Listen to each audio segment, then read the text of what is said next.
Our guest today has a very interesting experience, near-death experience.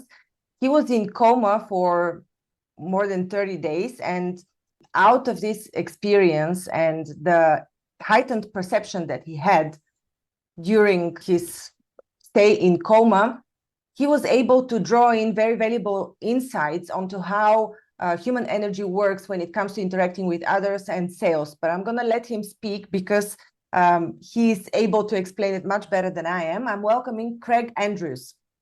Zarina, thank you for having me. This is such a delight. I've been looking forward to it. Me too, Craig. Me too. And especially that we had this conversation up front, and I know a bit of your story, which is fascinating. I do want to bring up the practical gifts for all our listeners, but there's so much spiritual value behind. So I'm going to ask you to start with this story first, although I initially intended otherwise. And we are going to reach the point of sales, but let's talk about the event that caused you to come up with these insights that are so profound. Yeah, so I got COVID in summer of 2021, and August 10th, I reached the point where I just had to go to the hospital. I was having trouble breathing, and they put me on oxygen, and I worked hard for 11 days to keep my oxygen level up to a level that made them feel comfortable. And it was hard work, but I was doing it. And on the 21st day, they gave me a big shot of morphine that all of a sudden I quit working. And they had to call my wife in the middle of the night and get her permission to put me on the ventilator. And so, but at the same time, they told her, they said, your husband's going to die. And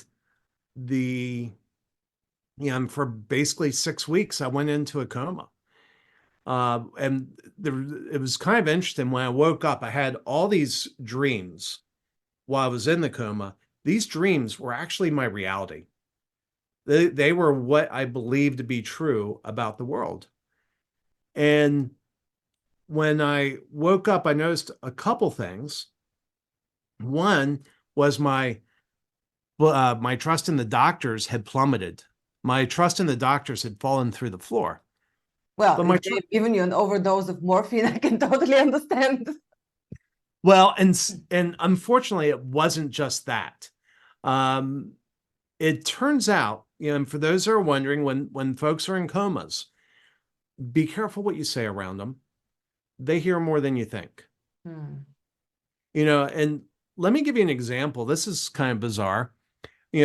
So in Las Vegas, they built this gigantic sphere or a dome.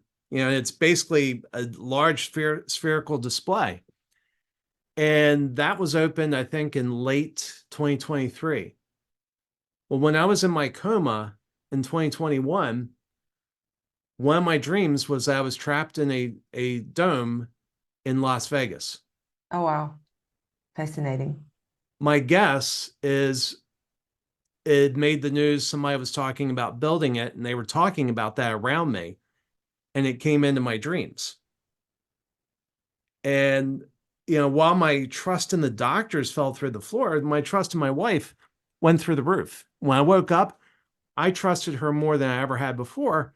And what was interesting was what the doctors were saying around me and what my wife was saying around me during my coma were much different things.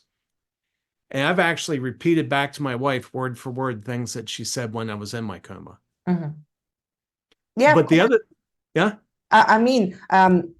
I have trained groups of people in the Silva method, and I use some NLP techniques. And I know that one of the techniques to train young children, because I have a small child, is to whisper in their ears at the moment of falling asleep when they're in theta going into delta.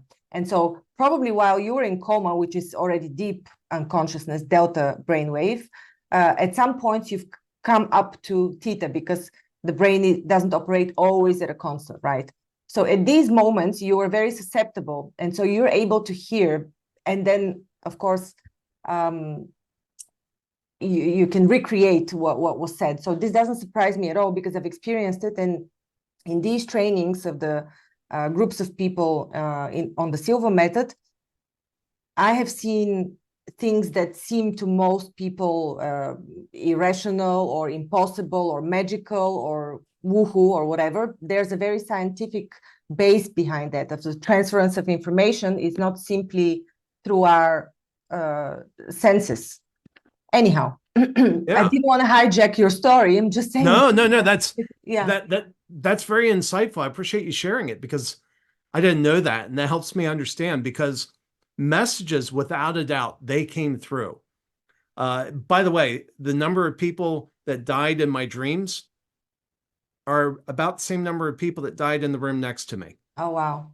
Yeah. So you have full perception. I mean, your consciousness was there. Yeah. The one death additional, I know when that happened, I was on my way to surgery. They were removing the feeding tube from my nose and putting a feeding tube in my stomach. And the reason I know that particular dream, I was up in the mountains and I was down in a valley in between the mountains in an old village, and the patriarch of the village died, and he had to be taken out of the valley up the hill, and I was attached to him through a cable going through my nose. Oh. So I have this cable being drugged through my nose as I go up the hill next to this dead man.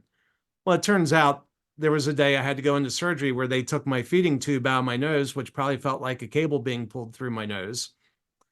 And so I'm guessing when they were taking me to surgery, or I passed somebody that they were talking about somebody who just died, or in surgery, they were talking about somebody who just died.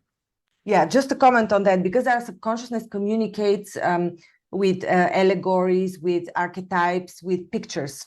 And that's why in our dreams, not only during coma, but in our normal dreams, we communicate with the field of consciousness through these archetypal and allegorical, like different stories that we attach to a certain meaning. It doesn't mean that anything like this happened. A lot of people search for the meaning in a dream in the wrong place.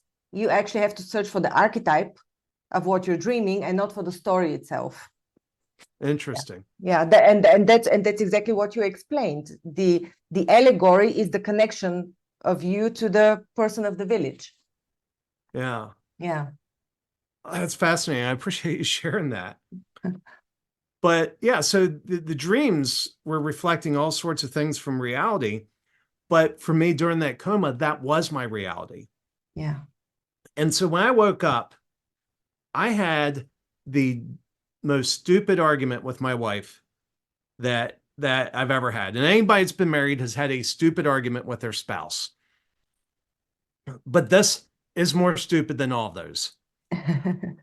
So I'm in the hospital, and I tell my wife, I said, I want to go home. She said, you can't go home. You can't walk. I said, I can too walk. She said, no, you can't. You can't walk. It's like, I can walk. And as a matter of fact, I've been up several times. She's like, you're in a hospital bed. You haven't gotten out of this bed. You can't walk. She never convinced me. I never convinced her. Now, the facts were overwhelming. You know, all the evidence was, no, I couldn't walk. I'm laying in a hospital bed. I'm not strong enough even to lift my own arms. I'm not strong enough to lift my own legs. And there's a giant tube coming out of my throat. But I was convinced that I could walk, and there was nothing she could tell me that would prove me wrong. And so we look at that, and that's a broken belief system.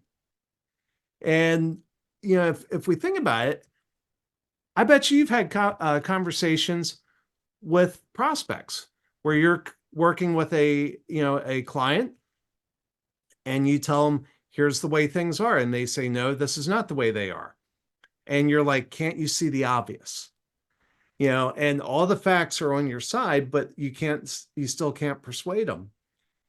And so it's really interesting that, you know, going through this experience, it gave me a perspective on how we try to convince people with facts and figures. We try to present the evidence, and we think once we present enough evidence, they will see it. Yeah. They will see it. Mm-hmm. Well, if my wife couldn't convince me I couldn't walk when I was laying in a hospital bed, couldn't lift my arms or legs, had a giant tube coming out of my throat, and wasn't even strong enough to press the nurse call button, whatever you're trying to convince your customer of, and they're not willing to accept, you're probably not going to persuade them either. They have a broken belief system just like I did. Now, here's what's really cool is my wife got smart after that argument. And so the next argument was around the cell phone. I told her, I said, I want my cell phone, so I can call people. And she knew I wouldn't be able to use it. Mm-hmm. But instead of having a repeat of that argument, she used one method of inception that I talk about. She handed me my phone. She said, sure, here you go. Here's your phone. And there's actually a picture of me laying in bed, sitting back, giant tube coming out of my throat, not mobile, just kind of staring at the phone. And after a few minutes, I handed it back to her. So she won the argument. More importantly, she changed my broken belief system without saying a word. Mm-hmm. And the method of inception she used in that case was she became my cheerleader for my hopes and enabled me to try to do what I wanted to do so I could discover on my own, oh, wait a minute, this is harder than I thought it was when I originally asked.